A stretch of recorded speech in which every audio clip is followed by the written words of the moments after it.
세 번째는 청량이라고 그랬죠. 청량이라고 하면 시원하다는 뜻 아닙니까? 뭐가 시원하단 말인가? 활활 타오르는 불길, 번뇌의 불길. 이 번뇌의 불길이 쉬지 않고 우리를 몸을 사르고 있다. 그 죽음이 거기서 오는 거예요. 번뇌가 이것이 바로 불길이야. 내 몸을 태우고 이 세계를 태우는 불길이 번뇌의 불길이야. 이 번뇌의 불길은 이 몸을 불사를 뿐만 아니라 우리가 있는 이 세계 전체를 불살아버려요. 세계를 바꿔버리는 거예요.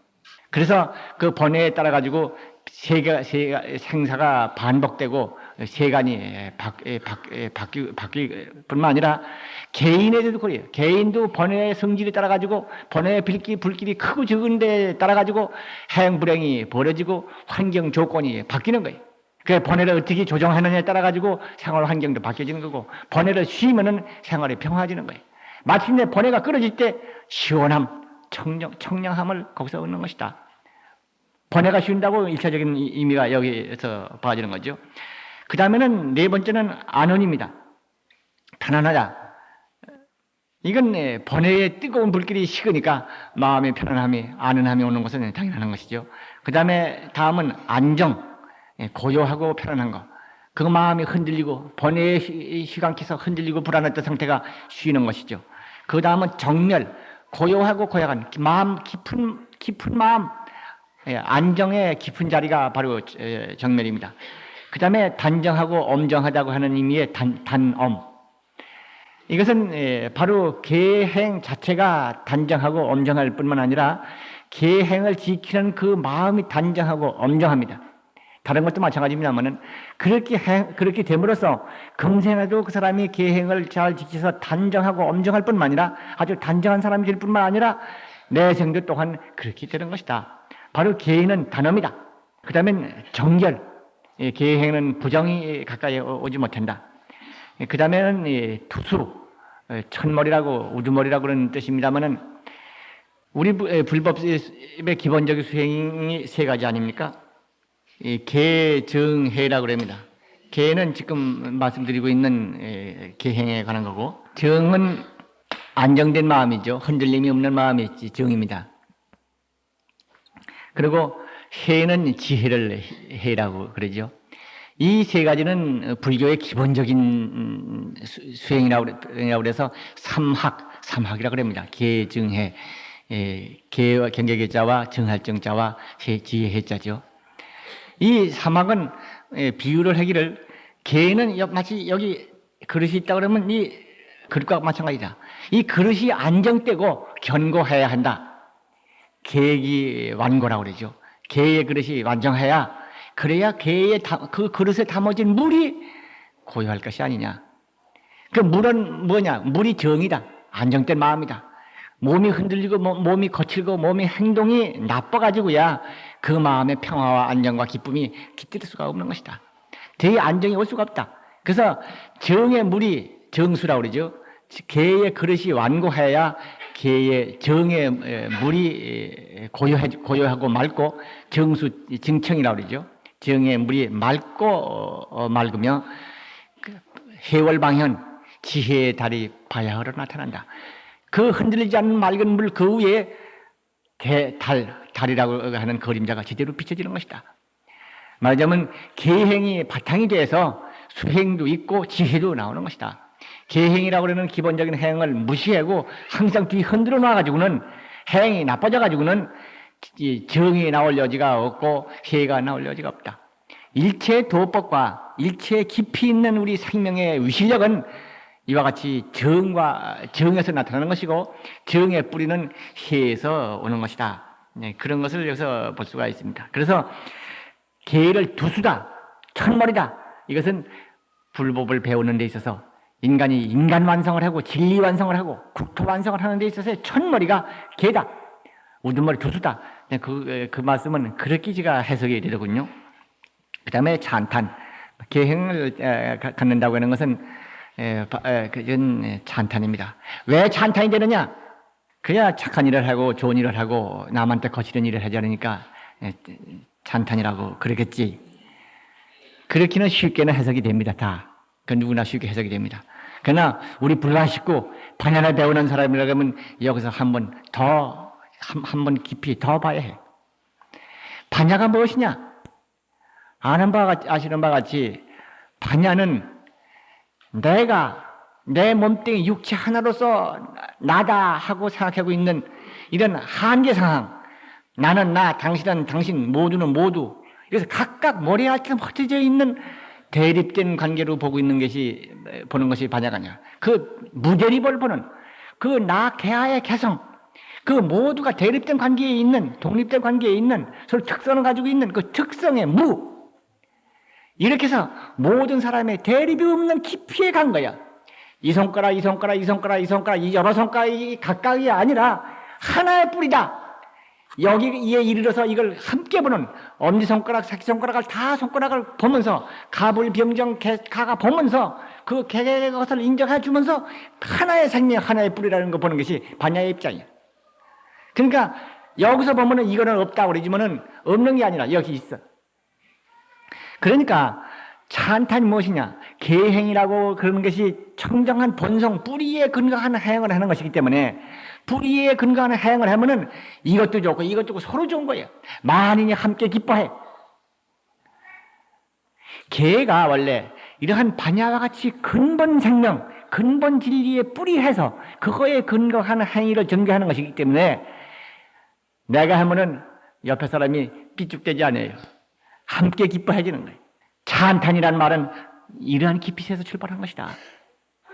뭐 없는 시간에 너무 긴 얘기를 한 것 같습니다만은 사실은 오늘 이 계행이라고 하는 구체적인 행동이 아까 먼저 말씀드린 사불계신이라고 그래가지고 불자로서 기본적인 믿음 네 가지 가운데에 네 가지에 잡히는 핵입니다. 근데 왜 계행이라는 게 핵이냐 하는 것을 말씀드리는 것이 강조하고자 하는 것이 지금 제 뜻이 아마 그래서 강조하고자 하는 뜻 때문에 아마 말이 많은 것 같습니다. 철저하게 이 계가 속박이 아니다. 그건 자기 자신에 있는 무한성을 직접 실현하는 것이다. 진실한 자기의 발휘, 진실한 자기 생명의 전개, 청정한 본성의 유감없는 발휘, 이것이 계예요. 그렇기 때문에 계를 해석하기를 지지계, 멈출 지자, 가질 지자, 경계계 자, 지지계의 입장으로 보지 아니하고 작지계, 지을 짝자, 가질 지자, 이렇게 이 작지계라고 하는 적극적인 행의 입장에서 제가 계를 해석하고 계를 보는 이유가 있는 것입니다. 우리 불광 형제들은 아마 이렇게 해서 이렇게 보는 해석에 아마 이렇게 저하고 한 10여 년을 같이 지내기 때문에 많이들 그렇게 되어 가는 것 같아요. 그 가운데서도 책임을 느낍니다만은 오늘은 그분이 이 자리에 안 계십니다. 지난번 바람일 교학을 그 김영태 교수의 강의가 끝난 다음에 각자 분수대로 리포트를 써오라고 그랬던 모양입니다. 그래서 그 써서 사무실에 냈는가 본데 그 중에 하나를 저한테 가져온 사람이 있어요. 제가 한 개를 봤어요. 한 개를 읽어봤는데 거기 보니까 부처님의 그 생애와 그 모든 것을 자기 나름대로 통일적인 눈으로 그걸 보고 해석하려고 그랬어요. 그래서 예를 들어서 기억명성 5도 샛별이 반짝이는 샛별이 솟아오르는 순간에 부처님이 도로 딸 태자가 도로 이루었다 하는 대목에 이르러서 작년에 그 성도제 때인가 그 전인가 한마디 말씀드리는 것입니다만은 말씀드렸던 그것을 기억하고 있었어요. 공생주의와 쾌락주의를 다 버리고 중도적인 수행을 통해서 부처님이 깨달음에 이르렀다. 그것은 무슨 뜻이냐? 모든 생각을 다 쉬어버린 것이다. 그래서 반짝이는 순간이라는 것은 무엇이냐? 바로 내 생명의 반짝임이고 일체 중생의 생명의 반짝임이다. 표현은 물론 제 표현입니다만 뜻은 그런 뜻으로 써나갔더라고. 그래서 이것은 반야를 공부한 사람이 이런 말을 가능한 것이다. 해서 다행스럽게 생각하고 우리 불광 형제들이 모두가 부처님의 가르침 전체를 이렇게 근원적인 일물자, 근원적인 화물건의 입장에서 이해를 하고 이 근원적인 일물, 이것을 대상으로 보지 않냐고 주체적으로 파악하고 하는 이런 입장이 우리 불광되고 있는 것이 아니냐. 제가 삐뚤어졌다면 함께 삐뚤어지는 것이요. 그렇지 않다 그러면 조금 먼저 부처님의 가르침하고 상응한 것이라면 기뻐하여 맞지 않는다. 이렇게 말을 할 수밖에 없습니다. 사과를 따는데 이제 꼭지를 만지고 있는데 시간은 다 갔습니다. 그러나 이 개를 좀 조금 알아야 하기 때문에 조금 시간이 좀 지나더라도 말씀은 좀 빨리빨리 좀 더 진행을 해야겠습니다. 개의 근본이 무엇이냐? 그것은 지금 되풀이 말씀드린 바와 같습니다. 개를 조목을 읽어보고 생각을 해보면 이런 성격 가지고 있어요. 본성, 각자가 가지고 있는 본성. 그 본성이라는 게 무엇인가? 부처님 성품이 본성이에요. 그래서 참선하는데 본성을 보는 것이 견성이다 그럽니다만은 그 본성이 뭐냐? 불성, 부처님 성품을 보는 거예요. 그러니까 참된 자기 모습을 보는 게 견성이라고 그러는 것입니다만, 이 개는 그러한 청정한 본성, 불성, 그것을 모르고 미혹하고 있는 상태, 그 미혹한 상태의 그 미혹을 제거해 버리는 것이 일차적인 것이고, 두 번째, 미혹으로 인해서 생기는 행동, 그릇된 행동, 자기도 해치고 남도 해치고 세상도 해치고 금생뿐만 아니라 내생까지도 해치고 해치는 그러한 미혹한 행동을 멈추게 하고, 또 더 나아가서 원만한 각성, 원만한 자기 본성의 청정성, 그것을 드러내는 행위, 그것을 가르치는 것이 개의 기본 구조다. 물론 이 개에는 이 밖에도 있습니다. 지금 말씀드린 세 가지 외에도 단체적인 생활 가운데 그 질서를 지킨다든가, 남한테 혐오스러운, 남이 봐서 혐오하고 하는 행을 하지 말라든가, 악은 아닌데 그런 것도 있습니다. 그래서 이것을 개를 분류할 때 성개와 차개라고 구별하는데, 성개라 그러면 성품, 성자, 경계개자, 본래부터 그건 나쁜 짓이다. 예를 들면 살도, 살생, 또 도적질, 삿된 음행, 불망어, 도를 깨치지 못하면서도 깨쳤다고 한다는 것이죠. 이런 것들은 그건 개라고 따로 정의하지 않아도 그거는 본래부터 나쁜 것이다. 이런 건 성계라고. 그리고 그 다음에 규칙, 단체 생활 가운데 있어서 행하면 안 되든가, 대개 술 마시는 것 같은 것을 차계로 보는 경우도 있습니다만, 그런 개도 있습니다. 그러나 일반적으로 개는 지금 말씀드린 것 같이 본성에 청정한 그것을 완전히 드러내서 행동으로 나타나게 하고자 하는 것이 핵이야. 그 다음에 우리가 이제 생각해 볼 것은, 그러면 우리의 개라고 하는 것이 청정한 본성, 나에게 지니고 있는 자기의 진실한 자기의 실현, 그의 행동화, 그거라고 그렇다면 나라고 하는 나의 진실한 생명이라고 일리는 본성이라는 것은 어떤 것인가? 그것을 말씀드릴 차례가 됩니다. 그러나 이것은 말을 할 수도 없는 것이고, 말을 또 하려들어도 한이 없는 말이 한 것입니다. 우리 형제들은 제가 무수히 이야기를 해왔기 때문에 잘 알고 계실 것이고, 그동안에 제일 강조한 것이 이겁니다. 불교의 목표가 여러 교학이 복잡하게 이론을 배우는 데 있는 것이 아니고, 자기 본성을 깨달아서 본성에 가지고 있는 부처님 성품, 완전 무결성, 그걸 완전 실현해라 이거예요. 그래서 그렇게 되면 어떻게 되면 자기가 완전한 진리로 바뀌고 자기가 사는 국토가 바뀌는 거예요. 그래서 우리가 이렇게 보기에는 육체가 있고, 육체가 있는 이 세계가 있다. 세계 속에 내가 있다. 적어도 세계와 나와는 상대적인 관계가 있다. 이렇게 봅니다.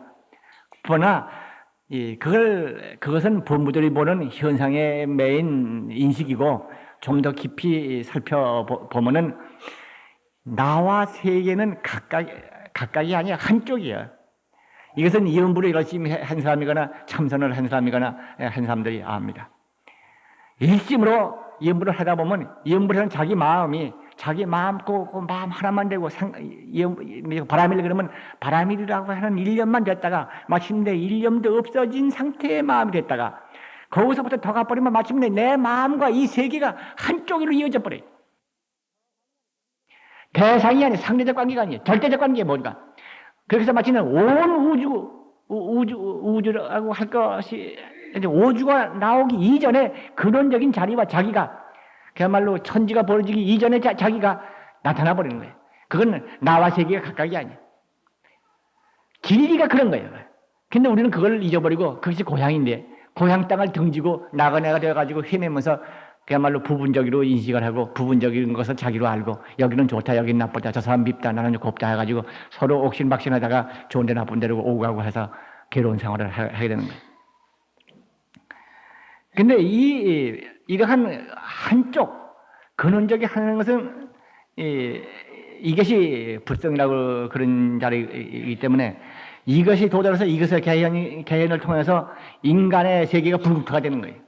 그래서 저는 주로 얘기한다 그러면 그 얘기밖에 기왕에 한 것도 없고, 우리 불광에서도 복잡한 교리 이론 무엇보다도 배울 것은 그거고 우리가 갈 것은 그것이기 때문에 그것만 주장해옵니다. 마하바냐바라밀이 그걸 가르친 거예요. 바냐바라밀 경전이 참 많습니다. 600권만 바냐라고 그럽니다만은 모두 합하면 더 될 겁니다. 그런데 반박해서 말씀하신 게 그 말씀. 그렇게 해서 바냐바라밀 본문이, 그리고 요새들을 제가 종종 지난 여름 석 달 동안 제가 방학을 하고 제가 법회 시간을 안 가졌고, 아마 법회 시간 갖는 건 제가 아마 여름 지나고 오늘이 처음인 것 같습니다. 어제부터. 그 전에 뭐 호흡 시간도 한 번은 가졌습니다만은 여름은 제가 하질 않았습니다. 근데 그 전까지 쭉 해온 게 열애장경의 법문이에요. 아마 기억하실 거예요. 열애장경을 1급 촬영 하실 겁니다. 앞으로도 두세 번 더 해야 끝이 납니다만, 그건 원래 열애장이라고 그러면은 중생의 번뇌 가운데에 있는 불성, 중생들이 번뇌로 살고 이렇게 뭐 좋고 나쁜 생각으로 있지만은 그 속에는 금덩어리 같은 불변에 결코 저물지 않는 진리의 태양이 바로 거기 있는 것이다. 근데 그걸 가리키는 것이 열애장이라고 그럽니다만은, 경을 자세히 읽어보면 불장이라고 그랬어요. 불장. 부처불자와 감출장자. 그 만인이 사실은 부처를 감직하고 있는 사람이다 이거예요. 만인이 부처예요. 그래. 직접 만인 부처예요. 그걸 가르치는 게 바냐바라밀이에요. 열애장경은 해석은 기왕은 그렇게 하지 않았습니다만, 경을 읽어보면 경은 그렇게 나와요. 그래서 불법수행은 그것을 도달하는 불성이라고 그러는 본성에 도달하고 그거의 전개라고 그러는 것이 개인이 바뀌는 것이고, 개인이 행복해지는 것이고, 세간이 바뀌는 것이고, 세간이 행복해지는 것이고, 세계가 평화해지는 거예요. 그러니까 부처님의 진리는 사람을 바꾸고 사회를 바꾸고 국토를 바꾸고 세계를 바꾸는 거예요. 진리로 바뀌는 거예요. 어떻게 바뀌는가? 그 마음이 깊은 진리의 마음으로 바뀌었을 때 세계가 그렇게 바뀌는 거라고. 우리 불광이 기도할 때 저를 찾아왔거나 뭐 여러 경우에도 지가 항상 한결같이 말하는 것이 그겁니다. 근거가 그거예요. 뭐 미천이 딴 게 없어요. 일념이 바뀌면 내 생각이, 마음을 바뀌어야 내 몸과 내 환경과 내 집안이 바뀐다고 그래요. 집안 식구의 마음이 바뀌면 집안이 바뀌고, 나라 사람의 마음이 바뀌면 나라가 바뀌는 거예요. 나라에 있는 마음이 거칠은 마음, 나쁜 마음, 혼탁한 마음, 대립된 마음, 그러한 마음이 돼버리면 나라가 못 살게 되는 거예요. 집안 식구가 그렇게 되면 집안이 망하는 거예요. 개인이 그렇게 되면 개인이 망하는 거예요. 반대로 또한 청정한 본성대로 마음이 바뀌면 세계가 바뀌는 거예요. 개인이 바뀌는 거예요. 그래서 그에 대한 얘기를 우리 불광에서 주로 하고, 그에 대한 실천을 주로 하고, 기도하고 수행하는 것도 전부 마음을 바꾸라. 청정한 본성답게 바꾸라. 본성이 무엇이냐? 화합이다, 대립이다, 없는 것이다. 미워하고 원망하는 것은 본성하고 어긋나기 때문에 네게 불행을 불러온다, 불행을 가져온다. 불행에서 벗어나려면 너 마음 가운데 미워하는 게 없는가? 대립이 없는가? 거칠게 마음이 없는가? 그걸 반성해봐라. 반복하는 이유가 거기 있는 것입니다. 그런데 우리 불교계에서는 비교적 그 부분에 대해서 그렇게 많이 말을 하고 개척을 한 사람이 없어요. 바냐바라밀을 공부하다 보면 그것이 나와요. 그렇게 해서 적게는 개인이 바뀌고 가정이 바뀌어서 가정의 행복을 이룩하며 국토의 행복, 국토의 평화, 국토의 번영을 가져오게 하자라고 하는 것이 불법이고 바냐바라밀의 교학이고 부처님의 가르침이다. 그렇게 되는 것입니다. 그런데 이 본성에 대한 얘기는 말을 할 수가 없습니다. 기왕에 법문할 때는 항상 개미집의 비유 얘기를 했는데, 의공이라고 하는 경전에 나오는 말씀인데 원래는 그게 아무경전에 나오는 말씀이에요. 근데 저는 그 경을 읽으면서 읽어서 바로 인간의 해부를 해본 거예요. 해서 인간이 가지고 있는 그 겉껍데기를 하나하나 다 제거해버리고 이건 껍데기 아니냐 가짜다. 그래서 마침내는 진짜 알맹이만 남는 거. 거기서는 용이라고 그런 표현이 나옵니다만 이것이 너다. 이걸 존중하라. 이것을 자유스럽게 하라고 가르치는 경의 대목이 있습니다만은 그 바로 우리들은 수많은 껍데기를 뒤집어 쓰고 그 허망한 걸 가지고 그거 가지고 살고 있는데 그 허망한 걸 허망한 줄 몰라. 그러나 허망한 줄 모른다고 허망하지 않은 것이 아니야. 세월은 가고 허망은 계속해서 실현돼 가고 인생이 허망해지는 거예요. 알던 모르도 허망해지는 거예요. 허망이 진실이니까. 근데 허망한 걸 다 벗겨버리면 허망치 않은 것이 나와. 이게 법성이라고 그러고 진여라고 그러고 불성이라고 그러고 본성이라고 그러는 거예요. 진실이야 그게. 진실이라고 저는 항상 그런 용어를 잘 씁니다. 진실. 진실은 바로 그거다. 이것은 만인의 것입니다.